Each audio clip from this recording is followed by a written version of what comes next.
Hey, it's Jessica DaMassa with WTF Health. I'm here at Giant Health, and joining me right now, I have Matt Lowe. He is the CEO of Performance IO. Hi, Matt. Happy to have you with us. Thank you, Jessica. We'll talk again.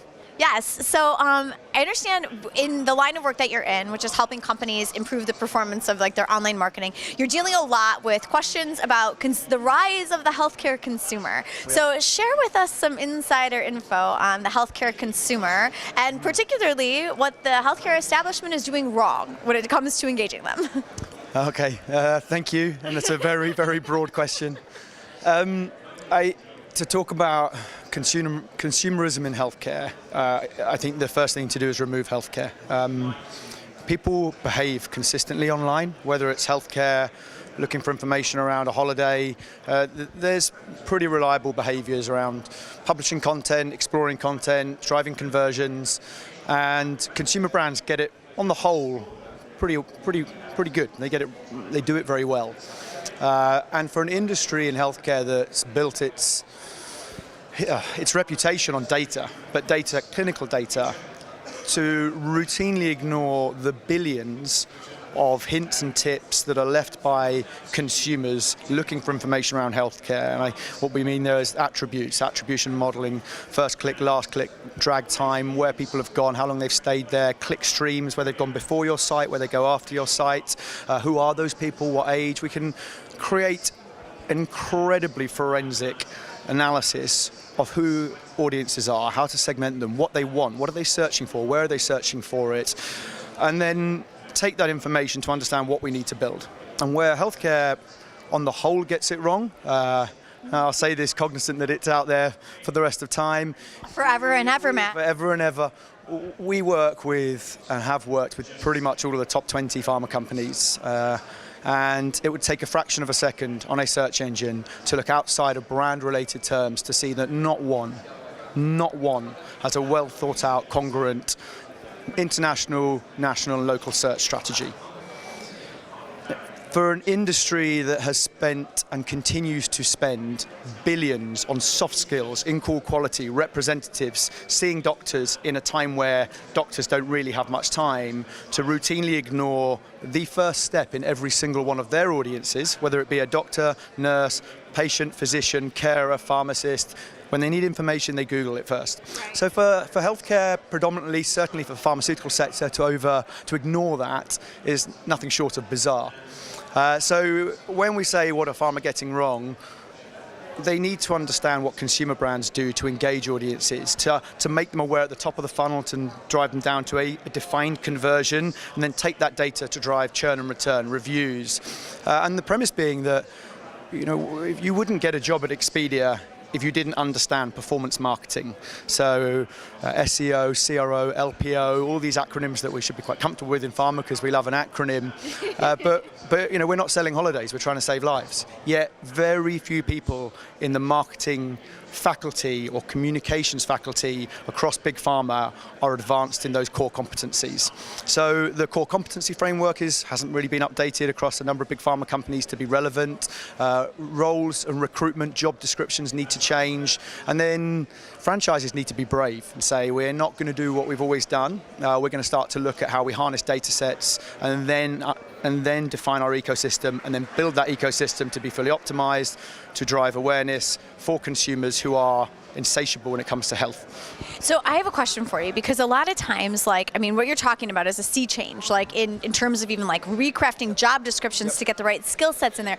But in those organizations, oftentimes what you hear, the first things out of their mouth is, oh, but the regulations, yes. So regulated, can't do it, can't say, can't engage. Yeah. What do you say to that? Is that a bunch of BS?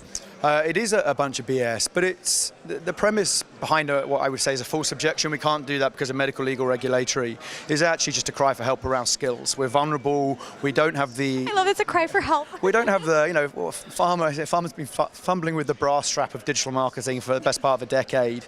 And, there are people who are being to our asked to roll out multi-market, multi-segment, multi-language campaigns built on an information architecture that's fully optimized, with influencer matrix plugged in, with data lakes feeding next best decision. And they're mostly going, I don't know what the hell you're talking about. So people feel kind of felt that for a minute. Yeah, so and it's interesting, Jess, we attend conferences like this, we keynote a lot, we meet the pioneers, but actually it's the great silent majority who are delivering the projects in big healthcare, and they're the people that... That's who I hope watches.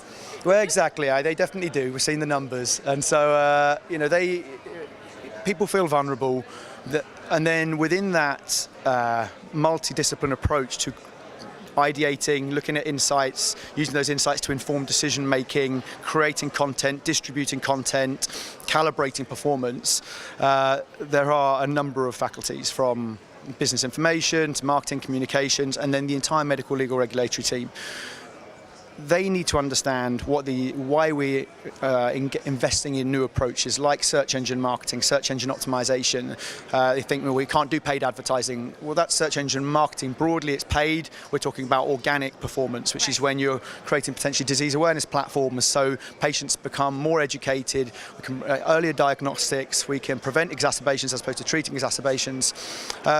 Copy and content still needs approving, but they don't need to be experts in JSON data or schema data. That's what my company, or what companies, in places like this do. And it's people need to be brave. Building a website and putting it out there at a cost of tens of thousands or hundreds of thousands or whatever that project may have cost for nobody to attend it is a chronic waste of money. Building websites which save lives, which help inform people, which reduce anxiety, across the healthcare spectrum, help make informed decisions is exactly what we should be doing. The last couple of years, we've seen pharma companies get very bold in terms of going digital, but on like the digital therapeutics side. So they've got no problem investing in creating a new, product really for themselves, or doing something that will wrap around their existing product line, or they wrap around a pill, or even be like a standalone digital therapeutic. So how can they, would you give some advice about how they can start to think about their search engine marketing as a part of that strategy for supporting the product development of those digital therapeutics? Does it fit in that way, Matt? Can you do that?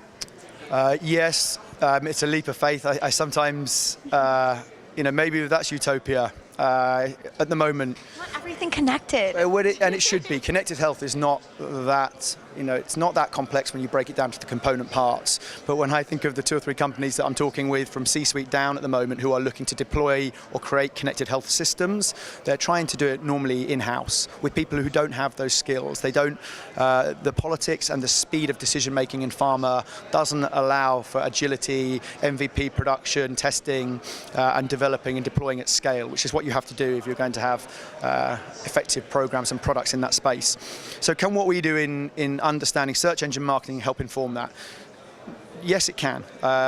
If companies are to, what they do currently is tend to build a website, a sitemap gets built based on the brief they've written, as opposed to understanding the data sets which determine how can they win in a given space. How do we create, where do we avoid to not burn all our budget and not make any impact? So taking the data to inform an ecosystem across video, imaging, news, universal search, and then dominating by creating relevant content based on data, looking at conversions, yields vast data sets of what audiences need, which should then inform product development. And what tends to happen at the moment is drug companies come to us. We've crafted a great space in online performance marketing. We're launching the first company in this space 20 years after Google launched. We're very proud of that, but it's also shocking that those companies build something and then come to us and say, hey, can you optimize this? Yes, but what they should be doing is coming to companies like mine. The premise is, use somebody. It doesn't have to be us. Just make sure you do this. Take the data, inform the ecosystem. That'll yield better data sets if basic performance principles like search engine optimization, landing page optimization, conversion rate optimization, and tagging, advanced analytics are implemented. They are not complex steps. They yield good results, which then build confidence and momentum to innovate further. So if you can show quick wins and that the world didn't end because it's completely compliant, then organizations go, actually, this is a really useful way for us to understand our audience needs. It's driving a better marketplace position for us. We're kind of owning the conversation, and then we can triage people where they need to go and keep it appropriate. And that should inform product, pipeline, therapeutics, digital therapeutics, personalized medicine, all of those areas where we're seeing a lot of investment. And my final, I guess, point on that is, again, at conferences like this, what we hear at the moment is a lot around artificial intelligence, deep learning, machine learning, robotics, bio-nanotechnologies, and natural language processing. They're exciting. I run a robotics company. I think it's very exciting to see what robotics can do to augment and assist healthcare. Sure. I don't believe there are many artificial platforms out there. Assisted intelligence, yes. DeepMind, RankBrain runs Google, a very, very strong platform. But I don't believe there are that many artificial intelligence platforms that are really driving change. Lots of deep learning platforms and cognitive processing platforms. But actually, people are worrying about all these things that are out here. We're promiscuous with agency. We give agency to machines because they look scary. But they need well thought out human manipulation, strategy, application, and we're worried about all these things without even understanding the basics. If you can't sort out your search engine marketing strategy in 2018, is robotics and bio-nanotech gonna be something that's achievable? So I think Self-reflection question, if there ever was one. Exactly. So I think when I launched the last company that I was the first SEO company in healthcare globally, specialist SEO company, and then launched Performance.io earlier this year as the pharmaceuticals' first specialist online performance marketing agency. And I mentioned this before, it's 20 years after Elon and Kimball Musk went door to door with Zip2 in Palo Alto. It's 17 years after Larry Page submitted his back rub thesis at Stanford, which went on to become Google. It's taken a long, long time for the industry to say there's a reason people do this. It adds real value. The data, once cleaned and understood, is incredibly useful in understanding next best move, new product expansion, market growth, and how do we understand and kind of manipulate and govern it. So a lot to be done. Focusing out here on AI and robotics is fun, and I enjoy it, but actually just sorting out the basics in digital transformation would probably help in the pharma having a place in the rise of healthcare consumerism. Matt, it's so insightful to hear from you as well, and I love what you said. It's fumbling with the bra strap of search engine marketing. Yeah. I love that. Fantastic, Mark. That's the quote that's going on the front of this interview. Yes, it's always a pleasure. Likewise, Matt. Thank you so much for joining us. I'm Jessica DaMassa with WTF Health here at Giant Health. Thanks so much.